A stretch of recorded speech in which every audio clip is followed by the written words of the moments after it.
Omelete Z aqui na Games com Latam 2025 e a gente vem aqui falar agora com o pessoal da 11-bit Studios, desenvolvedor aí responsável por Frostpunk, um dos maiores sucessos aí dos jogos indie, jogo de estratégia super tenso, onde você tem que manter uma população aquecida. E também é um estúdio que tem se dedicado à publicação de jogos, inclusive está lançando um novo jogo daqui a alguns meses chamado The Alters. E eu estou aqui com o pessoal da 11-bit, com a Gabriela Siemienkovic, yes, e Konrad Adamczewski. Yes.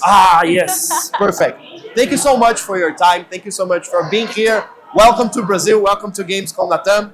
And I'd like to start our interview asking a little bit about Frostpunk 2. It's been almost a year since the release of the game. Had a little bit of delay, but the game shipped in 2024. It did. And how did the team reflect on this development, and what lessons have you learned since publishing the game? I think we've learned that it could be kind of for me personally, I kind of felt a little bit disappointed that the people they learned how the game is changed, how the game is different than the first one. There were a lot of people that were telling, oh, we just wanted more Frostpunk 1. So basically, like they kind of didn't wanted to, the developers didn't get the attention because they were kind of punished because of their ambition of creating the bigger game. But in general, most of the reception was very good, and I think it learned us a few lessons, of course, in terms of communication.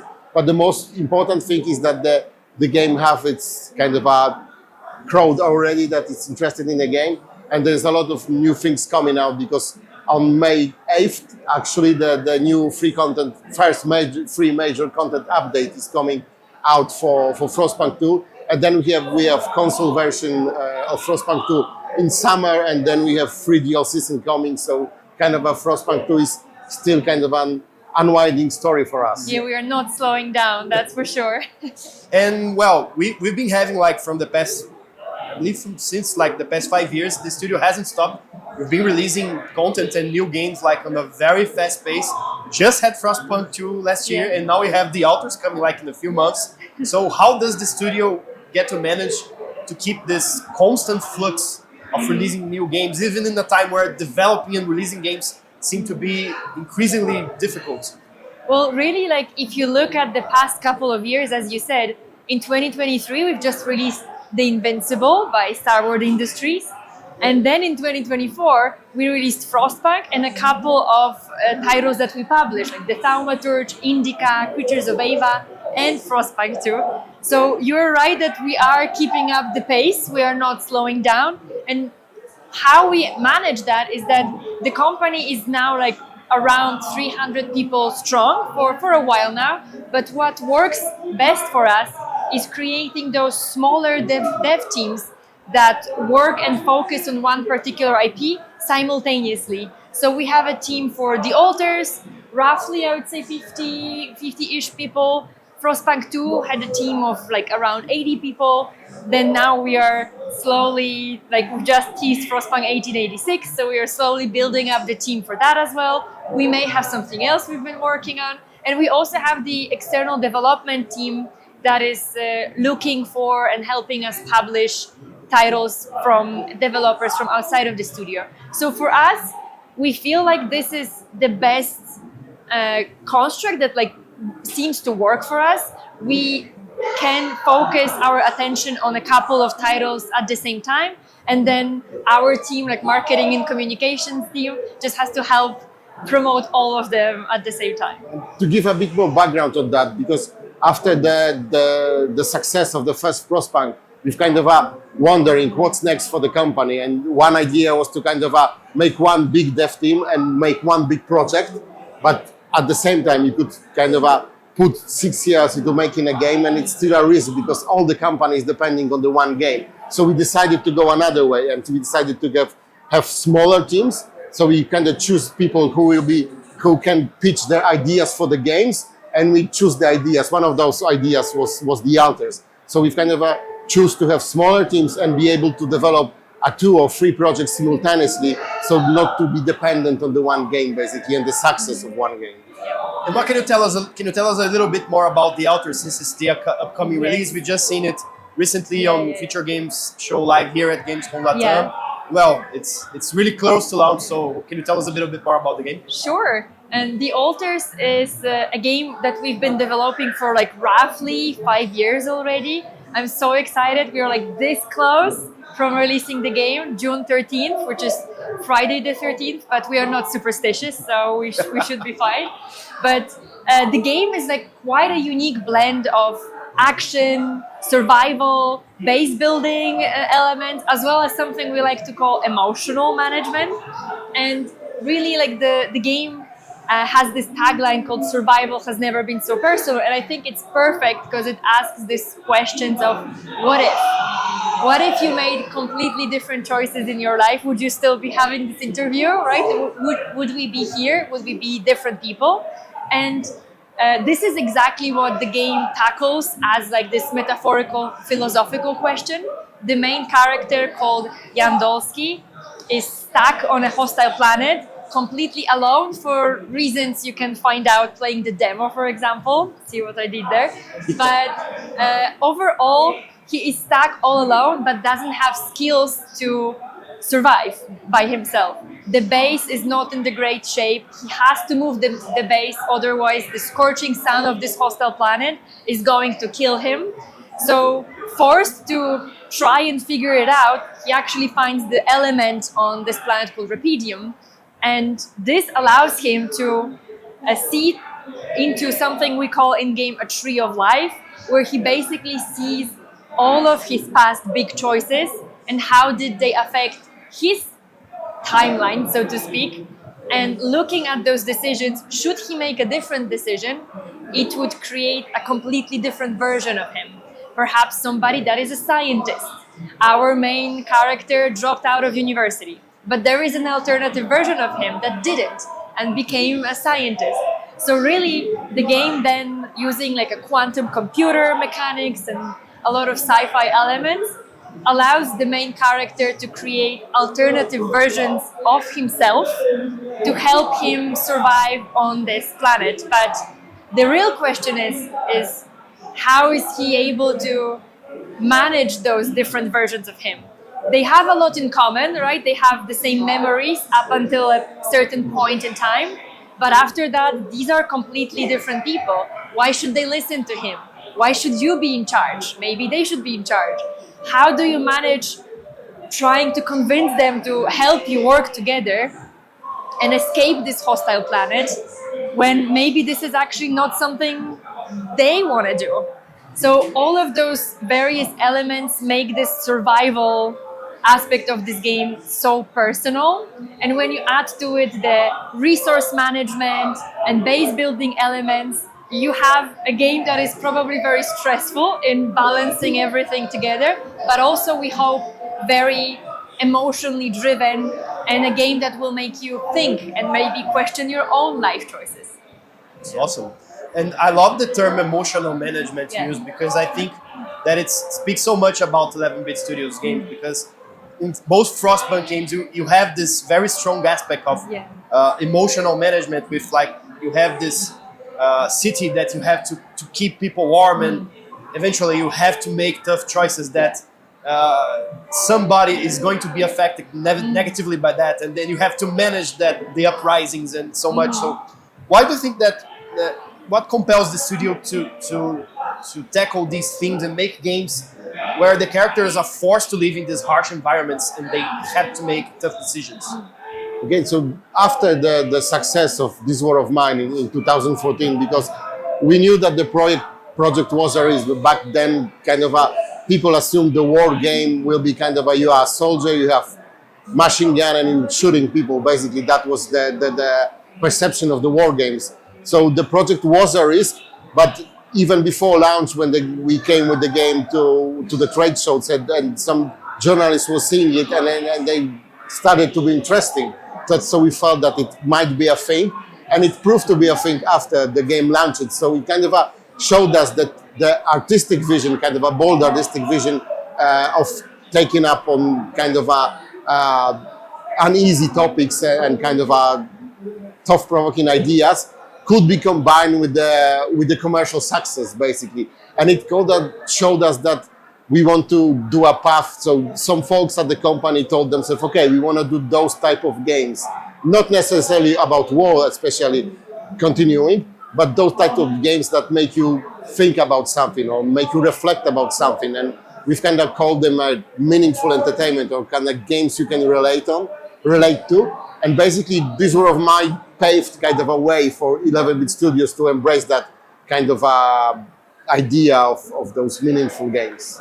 Yeah, and I think like on to like top this off, this meaningful entertainment is always a little bit different in every game that we are producing, right? This War of Mine, Frostpunk 1, Frostpunk 2, and The Alters, like on the surface level, don't really have much in common.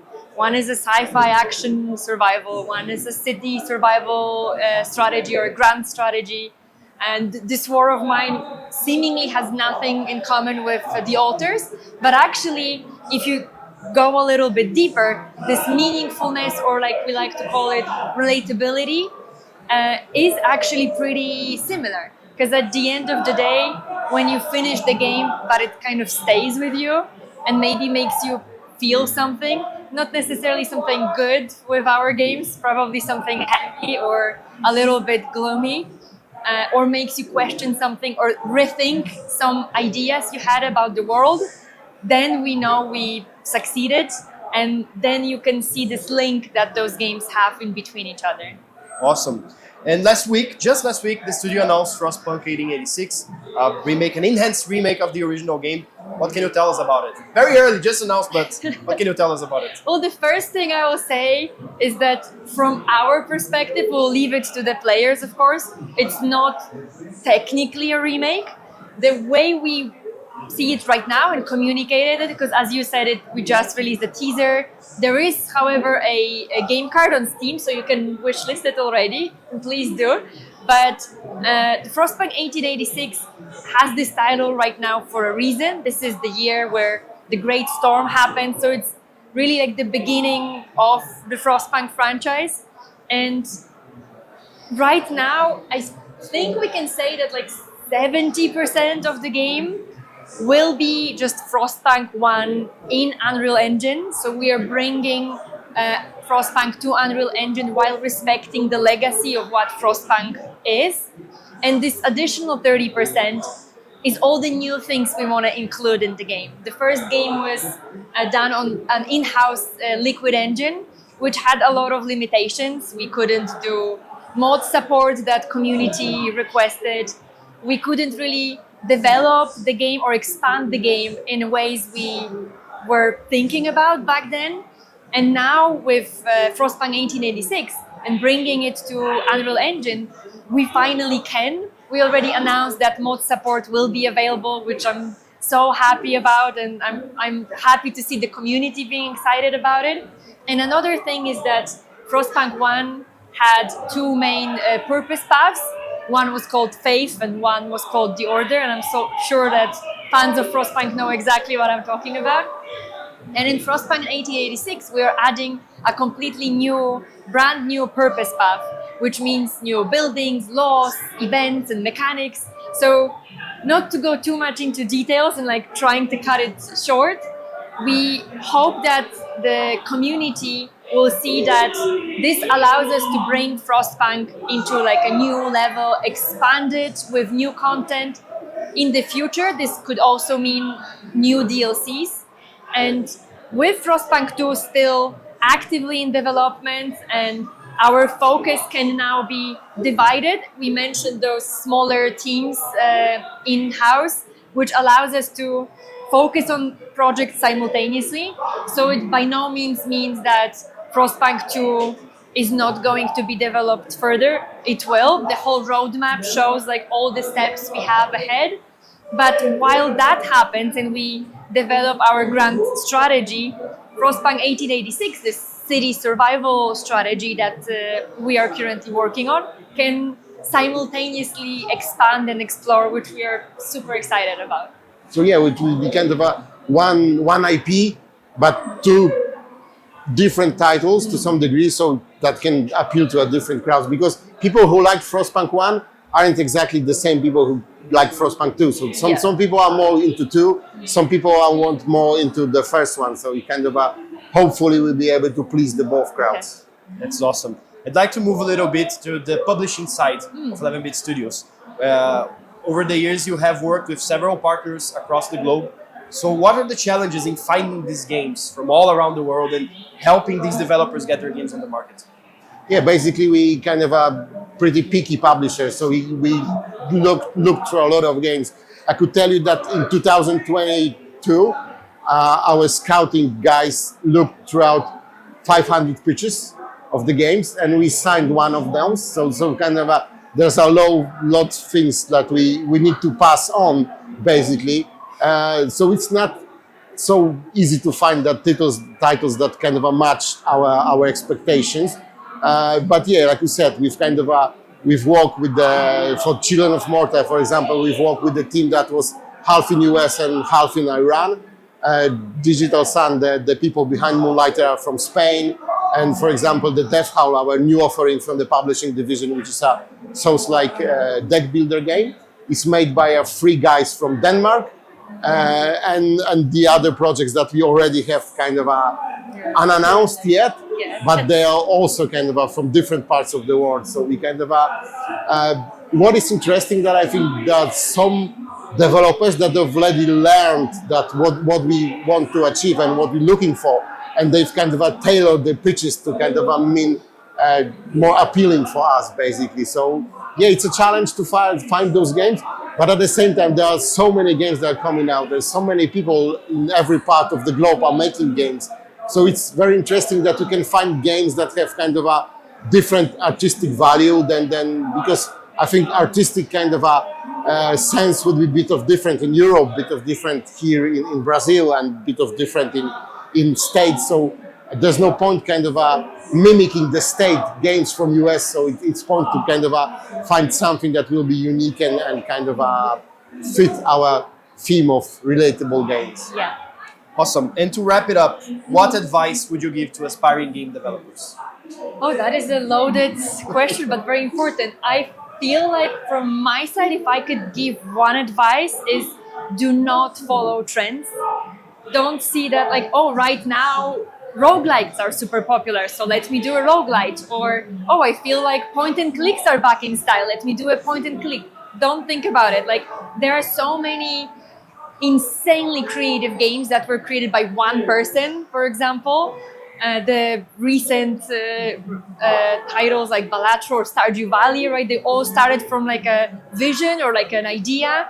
I feel like it sounds cliche, but I feel like it's also the most important thing is that try to find something that you really love, or like a message or an idea, a story that you really want to share, and then think about what kind of genre fits this story the most. I think this is kind of our approach as well. Have an idea first, even if it's not yet like a full-fledged idea, but think about the story or what you want to share, what you want the people to feel, and then think about the rest, and hopefully it should all fall into place. Yeah, so giving an example for this war of mine, basically, you could describe this war of mine like a survival game when you have shelter and people are starving and you have to gather resources throughout the night and stuff like that. So you can describe it as purely mechanical terms, but you can also say that it's a game about civilians during the war. And it's kind of that's the idea for the game. So the idea comes first, and then you think about building something around the idea. Because if you're pitching your game like, my game combines combat from that, exploration from that, and something from that, it's a mix of other games. But if you think about idea and build upon it, you can come up with something that is unique and different. That's awesome. Well, Cormac, Gabriela, thank you so much for your time. Thank you so much for this interview. E agora eu volto para vocês que estão aqui com a gente acompanhando esse vídeo. Vocês que gostam aí de Frostpunk, Frostpunk 2, This War of Mine. Conta pra gente aqui nos comentários. Não se esqueça também de deixar um joinha aqui no vídeo, um like e também de assinar o nosso canal. Valeu!